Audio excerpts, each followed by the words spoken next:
Hi fire signs, Aries, Leo, Sagittarius, Ascendant, Sun, Moon, Venus, Rising, and those of you cross-watching, welcome to your Tarot Love Messages. Today we're going to take a look at and see what's going on with the silence between the two of you. So why are they not communicating, why they're not reaching out, or they're not responding, why do they ghost you here? We'll go ahead and see what their silence is really saying and what this silence between the two of you really means. It is going to be a general reading, guys. Please just keep that in mind. If you are after a personalized tarot reading with myself, please feel free to reach out and inquire. I will list my email address just below the video here. Okay, now let's go ahead and take a look and see what messages are coming up for you here.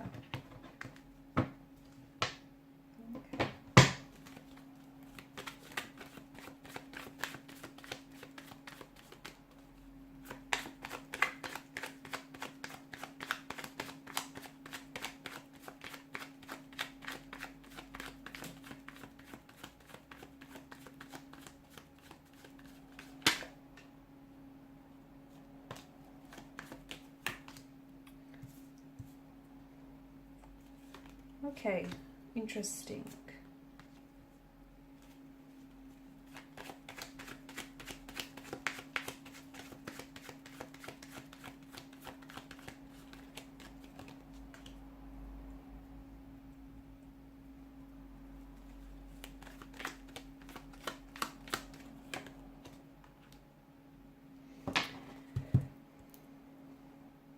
Okay, so with this particular situation, I'm getting withdrawal here, withdrawal from your partner, from your romantic energy. So it feels like someone here is keeping silent because they may be experiencing a range of emotions. They could be really angry, they could be fearful, they could be sad here, they could be confused, a little bit uncertain here. So they're withdrawn. So maybe this is someone who you might still be communicating with this person, but it just feels like the communication isn't the same. Okay, it's reduced, they're not saying as much, or they could really be weaponizing their words. It could be really snarky and bitter and just like throwing jabs at you. It could be very short and brief. Now for some of you, you may have had some sort of disagreement, an altercation, okay, and it might have been just something very small and trivial, but there's more underneath that. Okay, it's more than just this altercation, it's saying something here. So you know, the silence here I see is confusing for everyone, not just for you, but also your romantic person. Because I think for you, you probably, because they're not responding here or they're not reaching out or not communicating, I mean, it's only natural for you to assume the worst. And I can see that you are feeling a sense of rejection here. Okay, now for some of you, I feel like you have to know that their silence, it could be a punishment. I know it sounds emotionally mature, but hey, you know, I'm seeing a bit of ego play in the works here. So the fact that, you know, at its extreme, their silence could be a punishment. They might be punishing you. They might be using their silence here to manipulate you in this situation here. For others, it's not so much, it's not that cruel or toxic. It's more an attempt to kind of, you know, they're in their head, and it's more an attempt to kind of navigate this emotional territory and their emotions, like what's really going on. They may be starting to catch feelings for you. Their feelings for you might go the other way. They might be dissolving. They're kind of just trying to figure their way around this. And this is someone who I feel like has pulled away as a result. And for you, you're probably feeling a sense of rejection, abandonment, and you're just feeling a little bit uncertain. So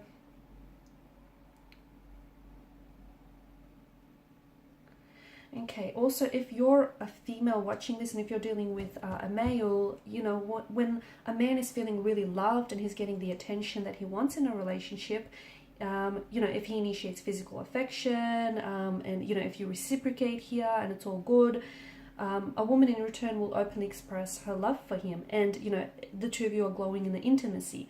A man will not say anything about this because he will assume you know how you feel through his physical actions and his affection and intimacy, whereas women, they need to have that verbal reassurance here. So with the man, it's a little bit different here.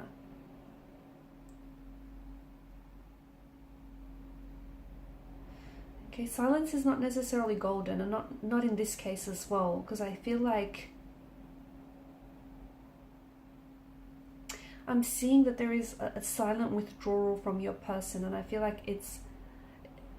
feel like it's purposeful, and it is deliberate. Well, as I've mentioned, it's either them trying to get to figure out their emotions from you, and it could also be them trying to, you know, manipulate you or punish you.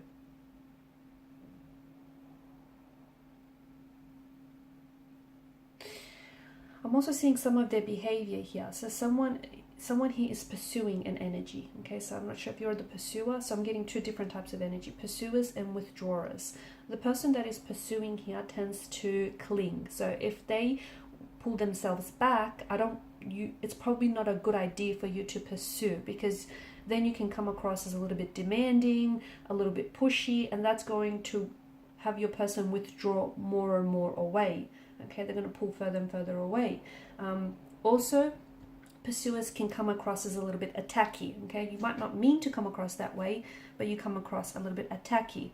Or that if they're the ones that are pursuing, then that's how they're coming across. So take it as it resonates. Withdrawers then retreat, they pull back. And it's like this song and dance that you do. You know, pursuers then can come across as very intrusive. Withdrawers will then respond to that by putting up barriers. Pursuers can be very controlling. Withdrawers will be like surrender here. Pursuers think they're right. Withdrawers think they're wrong. Pursuers lead. Withdrawers will follow. You know, pursuers, the pursuer here will feel very helpful, whereas the withdrawer will feel very helpless. So it's like this song and dance that you're doing. And it just feels like this is what's keeping the interaction between the two of you stuck. Okay, this dynamic. So you have to find a way to break this dynamic if you really fall into this pattern here. I'm also seeing that, like, what's going on with your person's brain right now. So they're just trying to protect themselves. They're just trying to process their emotions. And what's going on with their brain right now is, I feel like it's a protective, them shutting down, them withdrawing, and them not communicating with you. It's a protective mechanism. They could be trying to protect their ego here. Maybe they feel really hurt by something that you said, maybe by the tone in which you said it. You know, I'm seeing some sort of altercation. Maybe they're just feeling really hurt and it has nothing to do with you, and you know, they're kind of lashing out at you. They're projecting their hurt onto you. But I think the origins of what's happening here, it really lies in their emotional being and their emotional environment. So there could be certain things, you might have pushed their emotional buttons, so there could be certain emotional triggers here that I think have developed in either the early days, like in family, schools, or in their just like in their adulthood, young adulthood, and their upbringing here. And it feels like this person is really struggling to find an emotional language. So if they are hurt by something that you've said, it might bring up memories of, you know, their abusive parents or their abusive upbringing here. And instead of communicating with you, this person is then, you know, they withdraw here. Okay, they withdraw because their brain, it just feels like their mind here has little need or capacity to talk about these emotions, because it's not how they were brought up here. And it's just that they quite literally are struggling to find this emotional language, okay, to which they want to communicate here. I'm also seeing that your person is someone who is a little bit pride. They're coming across as very proud. There's a lot of pride here, ego involved, and they don't want to talk about their emotions because they don't want to be exposed. Okay, they want to remain that, you know, really manly or very alpha here. And maybe, you know, it's sort of like an old chestnut that emotions are not manly, and, you know, heaven forbid a man discusses them. So he or even she, because they're an alpha energy here, they might just be being exposed here. I'm also seeing that this person is getting angry with their feelings. They're very irritable. They feel frustrated at just having these feelings, whatever these feelings are in the first place. Because you remember, this is an energy that doesn't do feelings very well. And I think silence is an attempt for them to protect themselves, possibly also protect you from causing more damage to this relationship connection here. Because I'm seeing that there's already some sort of conflict or existing tension. They don't want to communicate because they don't want to add to it. So maybe it's a good idea to give this person space, some time to work things through. Is it a winnable competition? I don't know. I feel like some people, you know, some people hate feeling inadequate.